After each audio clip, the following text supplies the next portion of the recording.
¿Cómo estás? Bienvenido a un nuevo episodio del podcast de Medimexa. Espero que te encuentres muy bien. El día de hoy vamos a estar hablando de una patología que es muy preguntada, es muy común, tristemente es muy común en todo México. Es un síndrome que termina afectando a los pacientes de una u otra manera, y este síndrome es caracterizado principalmente por este conjunto de signos y síntomas a nivel cardíaco. Entonces, esto es también muy importante. ¿Por qué? Porque es muy común en todos los hospitales en México, es muy común en muchos pacientes en México y es muy común, obviamente, preguntado en muchos exámenes en América Latina, en muchos exámenes para estudiantes y para residentes, e incluso para poder lograr algún tipo de especialidad como lo es el Examen Nacional de Residencias Médicas en México específicamente. Estoy hablando de la insuficiencia cardíaca, y hay que considerar entonces que la insuficiencia cardíaca es un síndrome clínico complejo que va a estar identificado por la presencia de síntomas característicos actuales o previos como es disnea y fatiga, y también que existe evidencia de disfunción cardíaca, en donde vamos a tener anormalidades o anomalías en el ventrículo izquierdo o derecho, llenado de presiones elevadas. Asimismo, desde la perspectiva hemodinámica, debemos de estar considerando que esto pues prácticamente no va a permitir que el corazón pueda bombear de manera correcta y de cumplir las necesidades correctas de nuestros pacientes. La insuficiencia cardíaca puede ser el resultado de cualquier trastorno cardíaco estructural, y debes de considerar que esto prácticamente va a estar impidiendo que se pueda expulsar de manera adecuada la sangre al cuerpo. No existe una prueba diagnóstica única y no invasiva que sirva como un estándar de oro para la insuficiencia cardíaca, ya que es en gran medida un diagnóstico clínico basado en la historia clínica, un examen físico de datos de laboratorio también muy importantes. Debes de estar considerando que no se van a estar requiriendo pruebas invasivas para llegar al diagnóstico, y esto prácticamente hace que el estándar de oro sea clínico.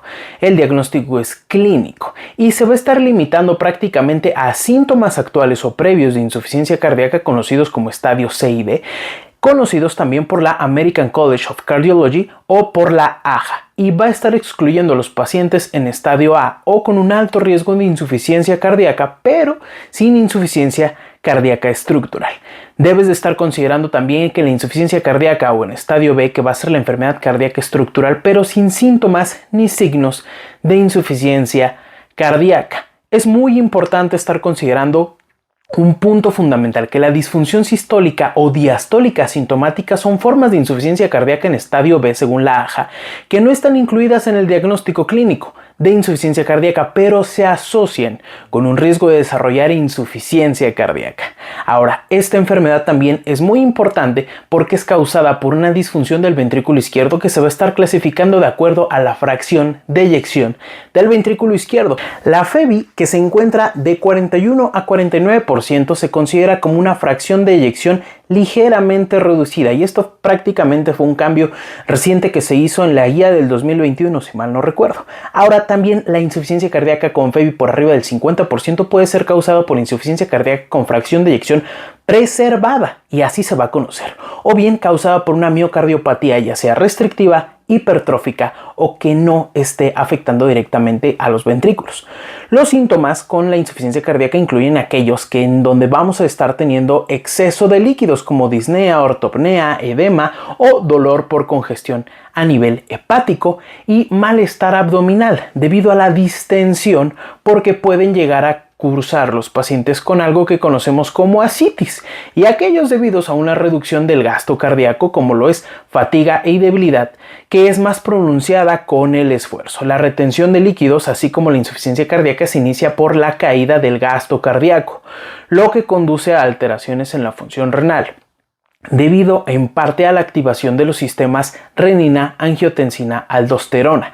Esto es muy importante porque también la afectación del sistema nervioso simpático, que retiene sodio, va a ser un papel fundamental para estos pacientes. Si bien la insuficiencia cardíaca izquierda es una de las principales causas de insuficiencia cardíaca, también debemos de estar considerando como la insuficiencia cardíaca derecha, y esto va a tener causas muy puntuales como lo es la hipertensión pulmonar o bien la disfunción de la válvula tricúspide o la disfunción de la válvula pulmonar.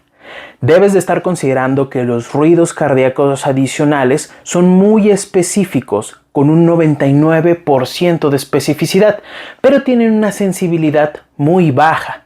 Hay que considerar que en poblaciones la hepatomegalia también es muy específica, pero tiene una muy baja sensibilidad de hasta un 17%.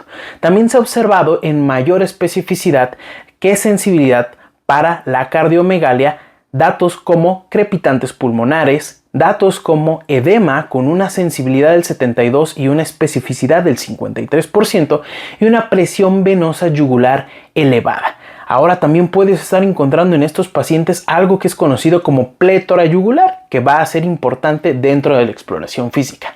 También debemos de dejar un punto muy importante. Debemos de estar considerando que el pulso alternante es un dato muy importante en cuanto a disfunción sistólica grave del ventrículo izquierdo. Este fenómeno se va a estar caracterizando principalmente por la alternancia de los pulsos periféricos fuertes debidos. El pulso alternante prácticamente es un dato importante de la disfunción sistólica grave del ventrículo izquierdo. Este fenómeno se caracteriza por la alternancia de pulsos periféricos fuertes y débiles uniformemente espaciados. Se aprecia mejor aplicando una ligera presión sobre el pulso arterial periférico y se puede confirmar midiendo la presión arterial.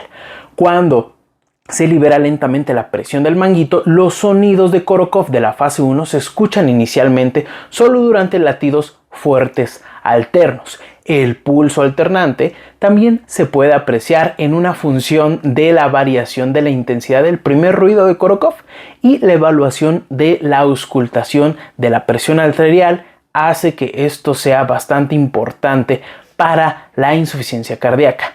Hablando específicamente de las manifestaciones de pacientes con sobrecarga en insuficiencia cardíaca, debemos de considerar que las manifestaciones de sobrecarga de volumen en pacientes con esta enfermedad van a ser la congestión pulmonar, el edema periférico, la presión venosa yugular elevada.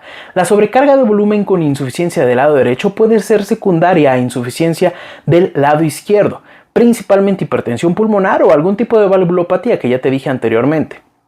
Debes de estar considerando que la congestión pulmonar puede manifestarse como estertores, es más prominente en la enfermedad aguda que en la subaguda o en la crónica. Como lo mencioné anteriormente, la insuficiencia cardíaca crónica se asocia con aumentos de la capacitancia venosa y también del drenaje linfático de los pulmones. La congestión pulmonar es un dato muy importante y que se puede estar manifestando principalmente de manera aguda como estertores a la exploración clínica de nuestros pacientes.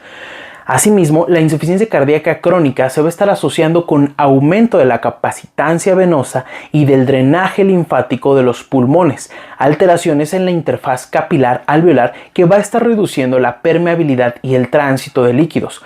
Como resultado, dan estertores o crepitantes. A menudo estos van a estar ausentes aunque la presión capilar pulmonar esté considerablemente elevada.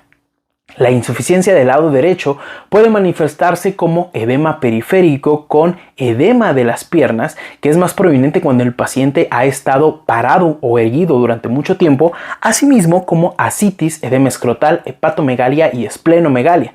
En este contexto, la compresión manual del cuadrante superior derecho para aumentar el retorno venoso puede elevar la presión yugular, y estas elevaciones por encima de las elevaciones transitorias de 1 a 3 centímetros se van a estar encontrando prácticamente en individuos normales, pero en estos pacientes este signo se conoce como el reflujo hepato-yugular o también conocido como una prueba abdomino-yugular. Siempre se tiene que hacer con un paciente que se encuentre prácticamente sentado y que tenga una inclinación de 45 grados. Es un punto muy importante en estos pacientes.